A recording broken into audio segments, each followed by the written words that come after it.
Hello, I'm Cindy Arenberg Seltzer, President and CEO of the Children's Services Council of Broward County. Welcome to another edition of Future First, Focus on Broward's Children. As a mother, I can't think of a greater tragedy than mourning the loss of a child, especially when that loss appears senseless and avoidable. The recent Trayvon Martin shooting and death and the outcome of the subsequent trial of his shooter has evoked a lot of emotions and has injected a sense of urgency in the discussion of what are our responsibilities as individuals and as a society in helping prevent similar situations from occurring again. We can take inspiration from Sabrina Fulton, Trayvon Martin's mother. She recently declared that she has turned her grief over the death of her son into action to stop racial profiling and stand your ground laws around the country. Though we may not always agree, taking constructive action to help avoid tragedies like Trayvon's death is the right thing to do. That is the focus of our show today. Joining us on our panel are Florida State Representative Shevrin Jones, Broward County Sheriff Scott Israel, Chief Executive Officer of the Fort Lauderdale Community Center, Hope Gary, and William Gary III, a young man who will share his perspective on this issue. Representative Jones, well, first of all, thank you all for coming today. Thank you for having us. This is such an important subject, and I think it's important for us to look at it from our own Broward County perspective. And I want to start with you, Representative, because I know you are, along with the sheriff and the CSC and others, taking steps to really look at violence in our community and amongst our young people. Can you talk a little bit about that? Yes, absolutely. Looking at what has occurred has been occurring in our communities over the past few weeks, not just with Trayvon Martin, but with other violence that has been taking place with the senseless killings. It's time that those who have the power to create change come together to call on our legislature and call on our governor that we begin to put monies back into our social services, monies into our law enforcement, into our school boards, so they can run effective programs that they can put back into the community to serve our children. Years ago, when those services were provided, students had options, kids had options what they can do. And so now we want to come together as a unit to begin to go back out into communities and put these programs back into place. And I'm happy that the Children's Service Council and the Sheriff's Office and other individuals are joining along with us to make this happen. You know, the voters of Broward County 12 years ago, almost 13 years ago now, said they were willing to be taxed for the purpose of helping children. And the Children's Services Council has done, if I must say so myself, I think a pretty good job of putting those resources and using them effectively, but they're a drop in the bucket compared to the resources that the state has. And they can't make up for the cuts that have been consistently coming down. So those efforts are so critical Absolutely. To get the state to pay attention. Sheriff, I know you are all over this issue. Can you talk a little bit about your views on it? Yeah, we're making a two-pronged attack to help kids. The mission statement of the Broward Sheriff's Office since I've got elected is to measure our success by the kids we keep out of jail, not the kids we put in jail. In furtherance of that, we have taken the civil citation program to a new level. And what that is as you know, Cindy, is it's a program by which our deputies are now mandated by me not to arrest juveniles who would be arrested for the first time for a misdemeanor. Instead, we put them into a civil citation program, which is a diversion program. They could get rehabilitation, they get counseling. It's a 45 to 90-day program. But the beauty of the program is when this individual applies for a job at 21, 31, 41 years old, they do not have to say they were arrested, so they're on a level playing field with everyone else. And our job is to keep people employed and to partner with the community and to understand that although children make up only 30% of Broward County, they make up 100% of the future of Broward County, and that's what we're committed to doing. Really commend you for that. Thank because you. we have been pushing the idea of civil citation for years, and your commitment to that effort has made a huge difference. We've seen those numbers really climb since you put that edict out. So Thank you. Congratulations on Thank you. that. Hope, I know you look at this both professionally and personally. I mean, here you are, the mother of of a young black man. Yes. And so talk to me about your perspective on all of this.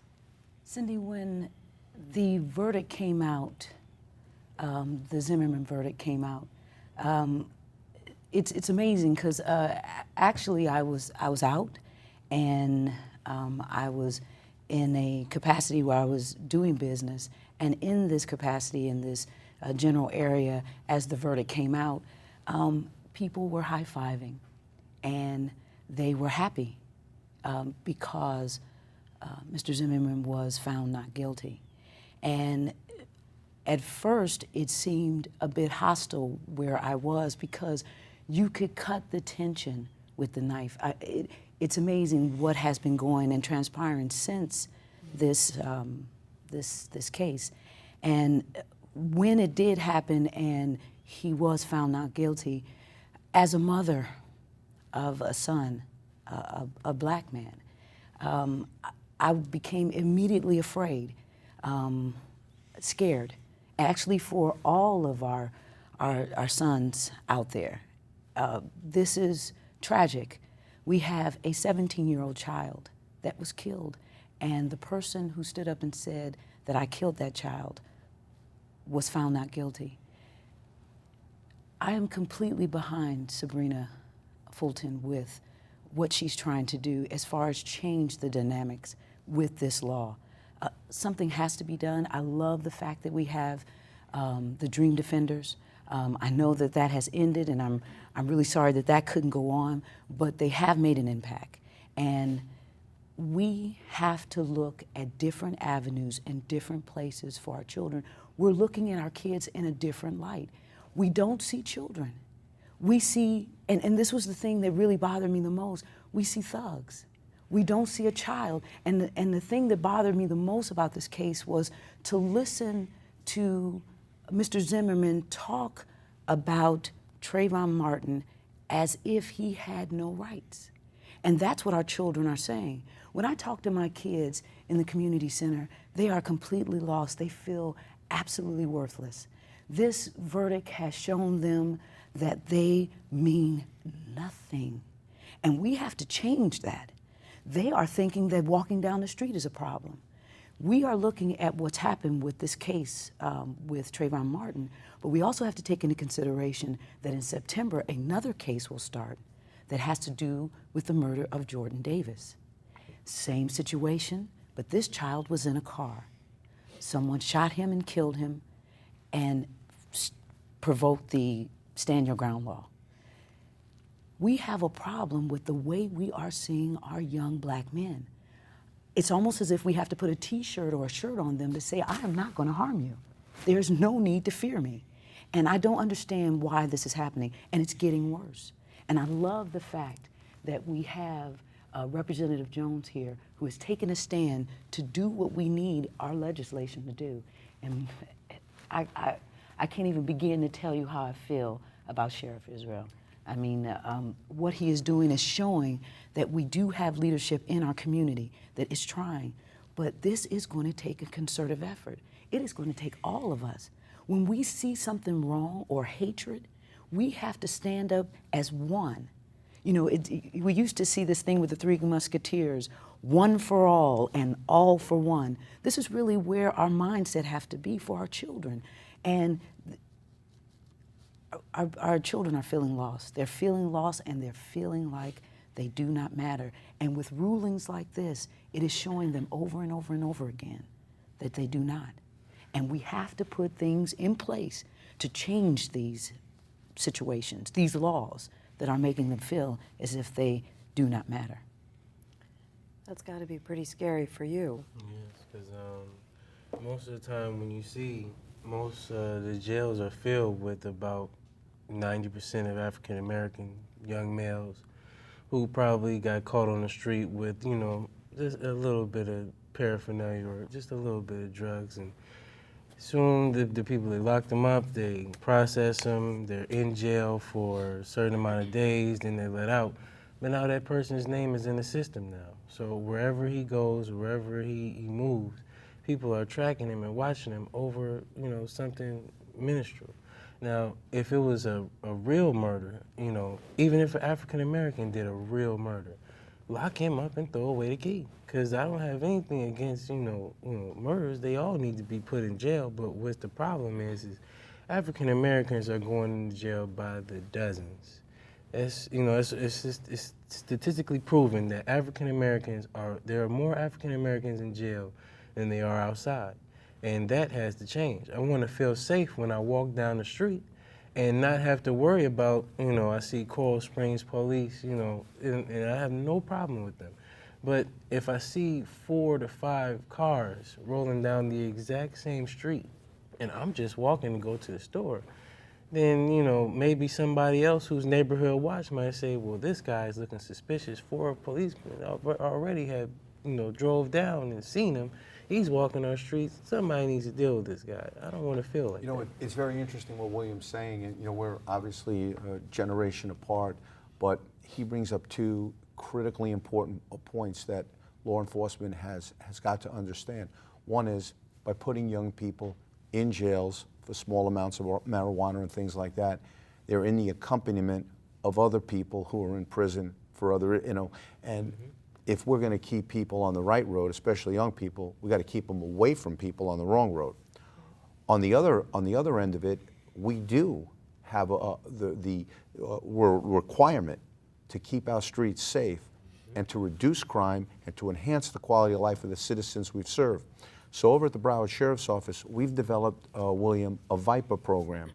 And what we do now is instead of targeting people who've committed felons for an auto theft or drugs, we're going after the 6% of the criminal population in Broward County that's committing 65 to 69% of the violent crimes: murderers, armed robbers, rapists, pedophiles.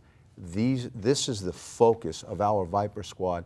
And William, in the 5 months we've been doing this, we've arrested over 300 people and taken away 37 guns, rifles, or shotguns from this violent group of people. So, as the state rep said at the very beginning of this conversation, we need to put money in different places, especially mental health.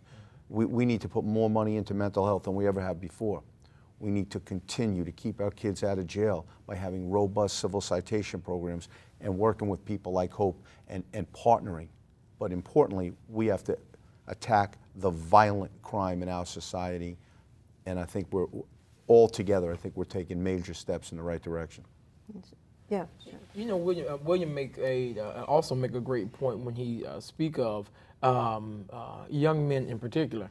And just for a correction, I don't even believe that it's just with our African American males. I believe that it's a generational problem that we are facing right now.